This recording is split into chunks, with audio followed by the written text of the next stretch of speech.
Hello నాన్న, ఈ బుజ్జమ్మ వెళ్ళిపోయినప్పటి నుంచి నాకు నిద్ర కూడా సరిగా పట్టట్లేదు. ఎవరైనా మంచి డాక్టర్ ఉంటే చెప్పొచ్చు కదా నాన్న. డాక్టర్ అమ్మ మొగుడిని పంపిస్తా, ముందు పో. డాక్టర్ అమ్మ మొగుడు నాకెందుకు, డాక్టర్ చెప్పు చాలు. మీరు డాక్టర్ బాబు కదా?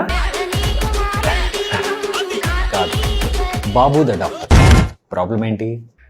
నిద్ర పట్టలేదండి. ఎప్పటి నుంచి? మా ఆవిడ వెళ్ళిపోయినప్పటి నుంచి.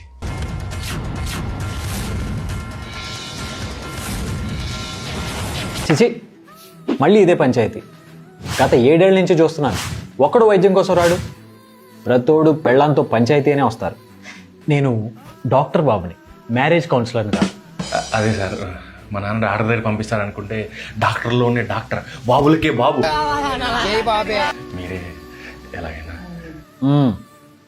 సర్లే చెప్పు. మా ఆవిడ వెళ్ళిన దగ్గర నుంచి నిద్ర పట్టట్లేదండి. గుడ్. ఈజీగా ఒక 300-400 ఎపిసోడ్ లాగే. డాక్టర్ గారు,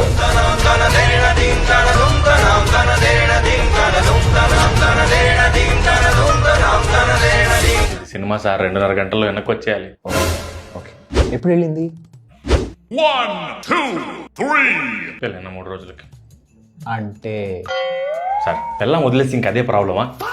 నేను సంక్రాంతి పందెం పూజనని నాకు సర్టిఫికేట్ కూడా ఇచ్చింది. తాగేసి కొట్టడం, పాత అకౌంట్లో ఏమన్నా చేసి నేను అంటాను కాదు.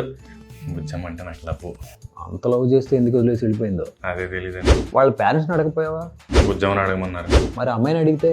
బుజ్జమ్మని అడిగితే నువ్వే తెలుసుకోమంది. ఊళ్ళో ఎవరైనా? ఊళ్ళో వాళ్ళు ఒక్కరు కూడా వదలకుండా అందరు నన్నే తప్పు అంటున్నారు. పోనీ మీ పేరెంట్స్ అన్నా నీకు సపోర్టివ్గా ఉంటున్నారా?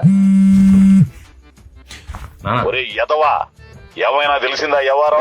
అదే పనిలో ఉన్నాను. పెట్టే ముందు నేను తర్వాత మాట్లాడతాను. పాపమే నువ్వు.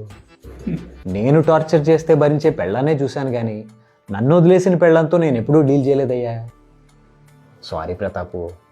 అంటే మీరు ఏం చేయలేరా? సిరింజ్ లేకుండా ఇంజెక్షను, రోగం అర్థం అవ్వకుండా మెడికేషను, సమస్య తెలియకుండా సొల్యూషను. పనవదయ్యా ప్రతాపు. మరి ఇప్పుడు నేను ఏం చేయాలి? పాపం వెయిట్ చేయాల్సిందే ప్రతాపు. ఇప్పటి వరకు ఏప్రిల్ 17. తప్పదా?